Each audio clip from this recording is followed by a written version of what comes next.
All right, cool. What's up? If the economy and money got y'all stressing right now, don't worry about it. It's time to take advantage and time to own something or take control of what you can control.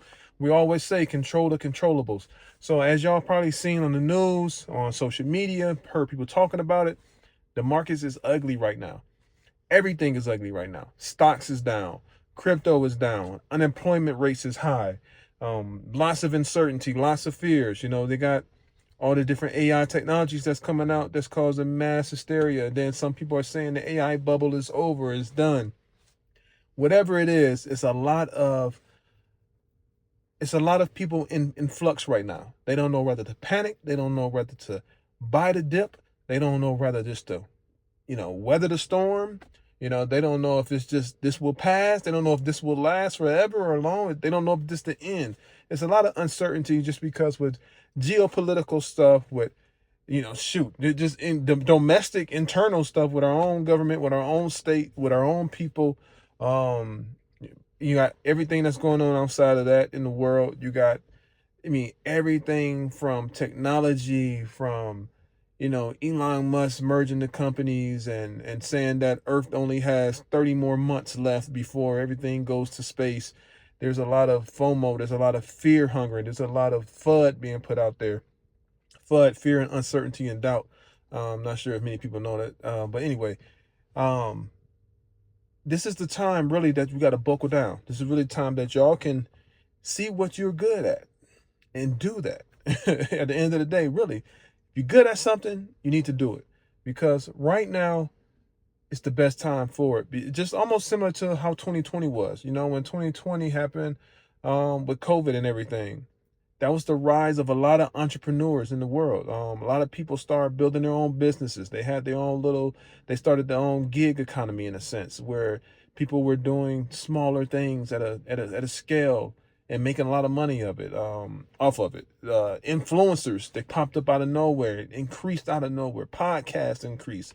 We had digital DJs and versus battles and stuff that's still kind of going on, like with the little tiny desk things that got a little bit more popularized or got more notoriety to a broader reach.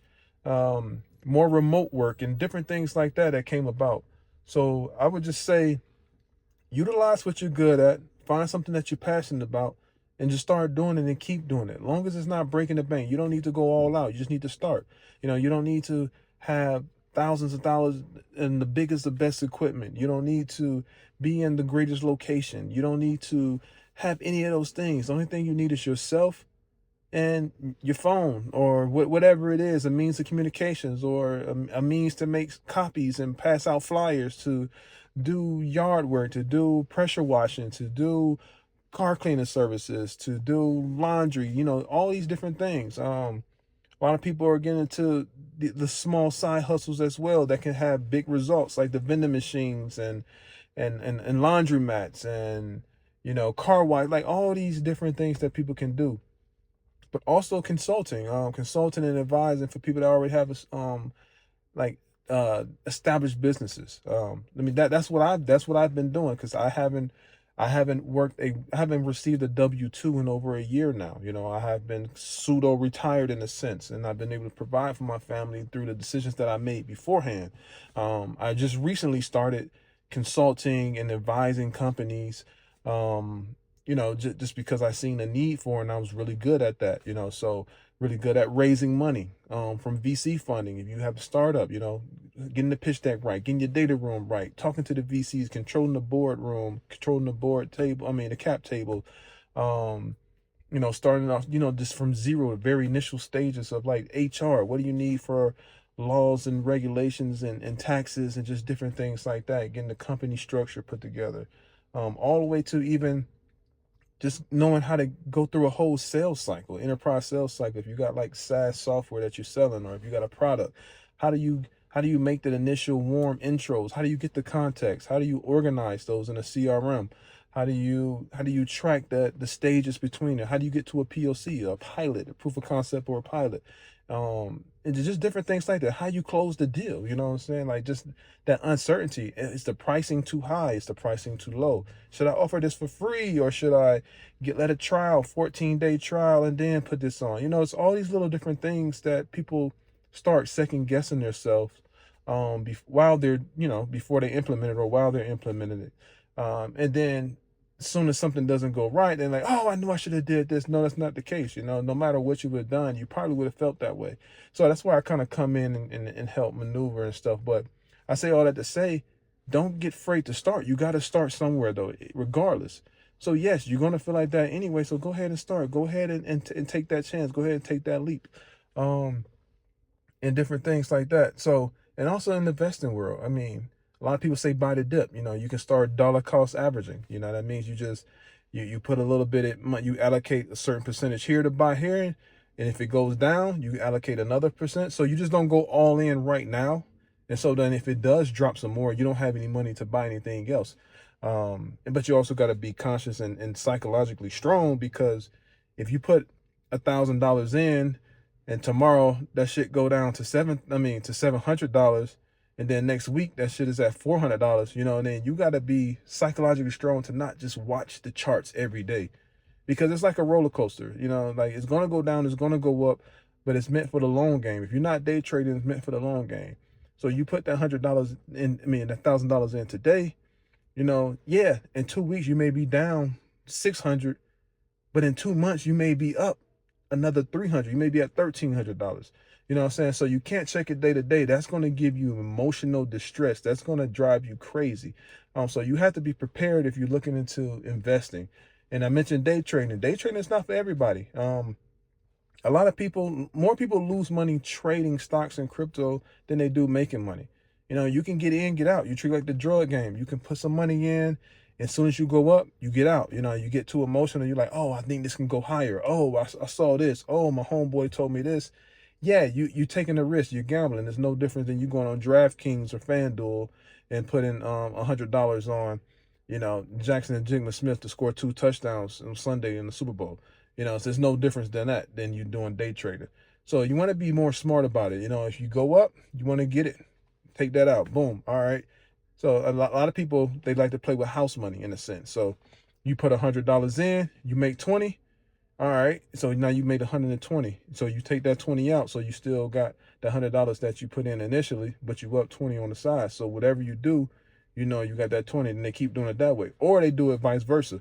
You put $100 in, you earn 20, you take your $100 out, and now you're trading with that $20. So no matter what you do, no matter if you lose all that $20, you still have the money that you started with. So you never really are at a loss. Just some little quick, simple things that you can think about if you are thinking about day trading, or if you are thinking about getting into stocks. Because right now it's very low. It's an opportunity to buy. We don't get many opportunities like this to get in at some of the prices that we, especially with the increase that we've seen over the last couple of years. Because don't get it twisted. The shit is going back up. We're not going to stay down here forever. Bitcoin's not going to zero. OpenAI is not going to just fail. They're more likely to fail than Bitcoin going to zero. But like the Nvidias and all of them, the Microsofts and the Amazons, they're not going nowhere right now. They're only going to go up once everything gets turned around. So you don't want to have like that regret. A lot of people, then it's a psychological battle again. On the flip side, once the market does turn around, then a lot of people are like, oh man, I should have bought Microsoft at $300. Now it's $600. I could have doubled my money. Yeah, but you were scared because you were thinking at that time, you was all doom and gloom that if the world is over, Microsoft is going to zero and all these different things. But now when it's up, you're like, oh man, I should have did this, woulda, shoulda, coulda. But then that's when you buy. You could have bought at 300. Now you buying at 600. Then another drop happens and it goes down to 400. So you always buying at the top instead of near the bottom. So that's what get a lot of people too. It's like they damned if they do, damned if they don't. No, they're just not being smart about it. When there's blood in the streets, that's when you buy. You don't buy when it's at the all-time highs. Yes, it can go higher, and it probably will sometime. But right now, this is when you start to stack. You don't have to go all in again. You could just put a couple dollars in. But again, that's all on the investment side. Anybody looking to start businesses, like again, a lot of people call it like the gig economy, but any like the little side jobs, sometimes they call it side hustles or whatever. I think they're more than just hustles. I mean, you could really make serious bank off this, six figures to and upwards. This is really the time, because even with all the technology, even with all the stock, people still are going to need the essential. I mean, the essentials. So we can take advantage of that. If you have that kind of skill, you're good at cars, fixing cars, changing brakes, changing oil. Doing little pop-up shops, pulling up to people's houses. Having like a little mobile service or whatever it is. That this is it'd be a good time, because a lot of people are going to be staying in. A lot of people are going to pay for convenience, or the ones that can, and the ones that's going to be holding their purse a little bit. They're gonna cut out the convenience. They're only going to pay for necessities. So, and one of those necessities, like for instance, is food, water, clean, sanitary things. So, I mean, just get creative. Instead of looking at, oh, woe is me, and thinking all down about stuff, just start thinking about what you can do in these times. What can you bring to the table that can help out? And then how can you monetize that? It's a lot of things that you can do that you're really not thinking about, or that maybe you're just too scared to do it or take that risk. But they say scared money don't make money. But that's okay. I mean, it's not for everybody. Cool. And not trying to say everybody should do this or everybody should do that. A lot of people are really good at just, having a set instructions, go to work, I do this, do that, I come home, and they're cool with that because it's predictable and they can do anything else that they want to do, and that's fine. And then you got some that likes to take risks because they're more ambitious. They want to see if they can actually make it, or make it to another level, then make it to another level, and then another level from there. So, you got different types of people in this world. There's no one size fits all. The same strategies, the same concepts, and mentality can apply to all of them, but it's just not, it's not a one-to-one match, in a sense. But all in all, I just want to say, everybody, it's a crazy time right now, as far as financially, whether you're looking at astrology, whether you're looking at charts, whether you're looking at just the sentiment of the world in general. Japanese yen's crashing, all the different things. And before we heard Japan is like the greatest country of it all. You seeing different things that's going on in the world. But no, just stay up. I mean, really, you got to stay up, stay creative, and stay at it, and we be good to go. But I just wanted to drop in real quick. It's getting dark out here. I wanted to record this raw cut for Friday. We dropping these every Friday now.